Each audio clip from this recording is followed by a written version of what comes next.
ドラえもん重複掲載。短期間に同じ内容のドラえもんがコロコロに掲載されたことを受けて編集部が謝罪した。ドラえもんの掲載終了も大事件だろうな。世間よりも当事者たちが特大ダメージだけど。コロコロとだけ縁を切るなんて、藤子プロに対してどんな失礼を働いたんだろう。アクタージュの原作者不祥事による打ち切り。話が盛り上がってたとこでのあれだから。2024年、鳥山明先生の死去。早すぎるし衝撃だった。個人的には連載中だったこともあって、三浦健太郎先生や佐藤貴弘先生もショックがでかかった。セクシー田中さんドラマ化問題。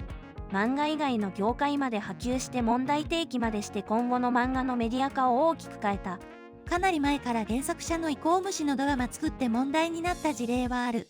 こうなるに至るまでもっと早く何か変えられなかったのかと思う。こんな悲しいことはない。続きを読みたかった。言うほど何か変わったのかな。変えなきゃないのに。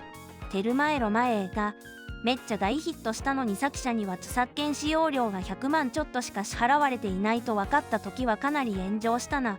黒子のバスケの喪服の死神事件。たった一人の逆恨みで全国で作品撤去やイベント中止になった。黒バスがどうのとかではなく作者の成功への怨恨で脅迫状を出して各イベントを萎縮させ悪いイメージをつけるという身勝手極まりない犯行。あれ捕まって逆恨みと判明しなかったら尾を引いてただろうなと思う。こういうのがあると合併号表紙の作者集合写真がなくなって心底良かったと思う。犯人は集英社近くにも来ていたっていうし。小学館はガッシュの時の原稿をなくしてたイメージが強い。大人気になってる作品の原稿をなくすってすごくない？ドラえもんの原稿をなくしました底辺で先生が書き直したりしてるエピソードも聞いたことある。エデンの花のスラムダンクトレース。作中で球技大会のシーンにスラムダンクのコマをトレースして使用した件がネットで大炎上。最終的に講談社がトレースしてた漫画の連載中止と同作者の全作品を絶版するというあまりにも厳しい処置が取られて幕引きとなった。やらかしはあかんがここからちはやフルで復活できたのはすごいと思う。散々バスケ雑誌からトレースしてたくせに自分がやられた時だけクソ強気で関係ない著作まで絶版とか行き過ぎの処置もあって何様感強かったな。あれ作者がおとなしく絶版に従っちゃったけど裁判に訴えたら勝てた可能性高かったって意見が当時もあった。捨ての花も編集がひどすぎて問題になってなかったっけ。作者はきっちり締め切り守ってたのに編集が毎回ギリギリ入稿にしてたせいで掲載順位落ちたんだっけ。しかも編集が自分じゃなくて作家が遅いからって嘘ついてた。それが担当が変わったことで発覚したやつ。この漫画めちゃくちゃ面白いのに編集のせいで機械損失ってバカじゃねえの。ライク先生の時から進歩してねえなこの会社。最近のだと転売屋がカード目当てに少年ジャンプ買い占めて一般の読者が買えなかった件。最近すぎるが解決方法が見えないことも含めて確かに重大だ。売り切れですぐに青の箱の最終話を見れないファンたちに作者がお気持ち表明してたね。じわじわと広がってきたからインパクトはないけど、電子書籍や漫画アプリの登場ってかなり大事件じゃない？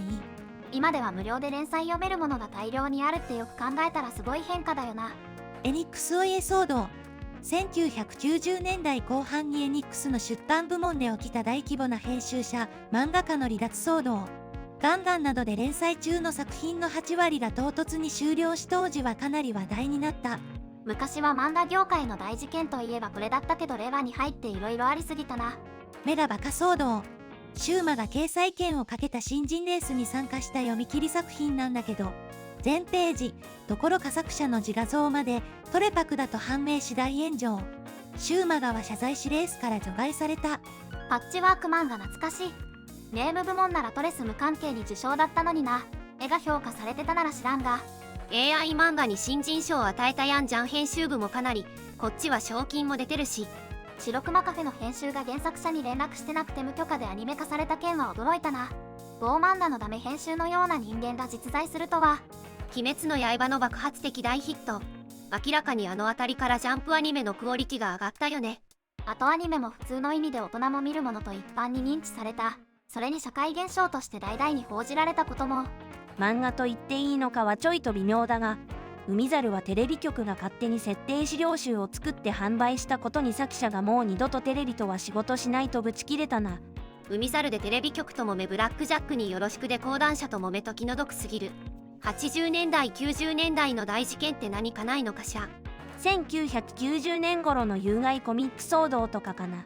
この件で発売されるコミックの性的な規制が結構厳しくなった。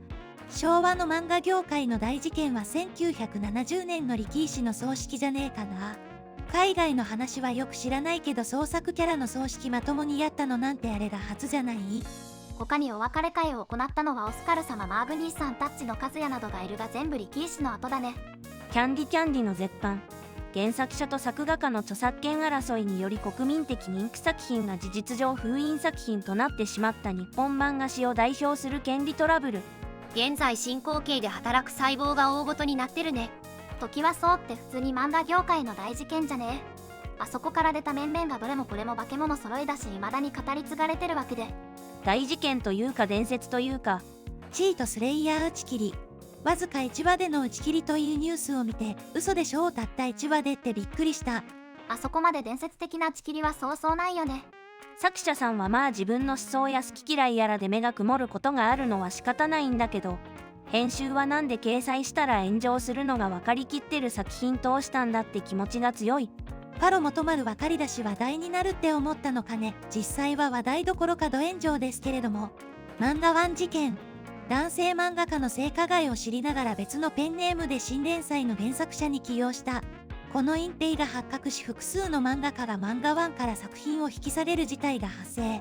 漫画ワンは加担してた編集者の処置出さないままそいつ立ち上げたレプ満載のカムイさんのアニメやってんのが小学館またと思った。2002年当時リーダー伝武史を読んでた人は島ブーの事件で打ち切りってのは衝撃だったろうな。ヨートリコで復活したわ。現役の漫画家が犯罪を犯して打ち切りなんて初めて見たからな。そりゃすごい衝撃だったよ。でも今にして思うと、変にごまかさずに堂々と対応した集英社の対応は見事だったね。これがあったからルロケンも打ち切りになるだろうと思ってた。それがただ半年救済しただけだったからマジでびっくりしたし、集英社正気かとビビった。漫画村かな。ただで市販の漫画が読めるという違法サイト。漫画村があった時代はぼっち家袋に漫画村の広告が圧倒しいけどお金かけないで広告を消してみれる方法はありませんか？公式で買ってみろとかはなしで、みたいなふざけた質問を堂々とするやつがいたりといろいろ割ってた時期でもあった。漫画村は漫画の割れを一気に広めた先般だと思ってる。明らかに漫画村出てきたあたりから割れが深刻になってきた。事件というには微妙かもしれないけどハレンチ学園騒動。漫画家さんのいろいろな思いを感じ取れたらな。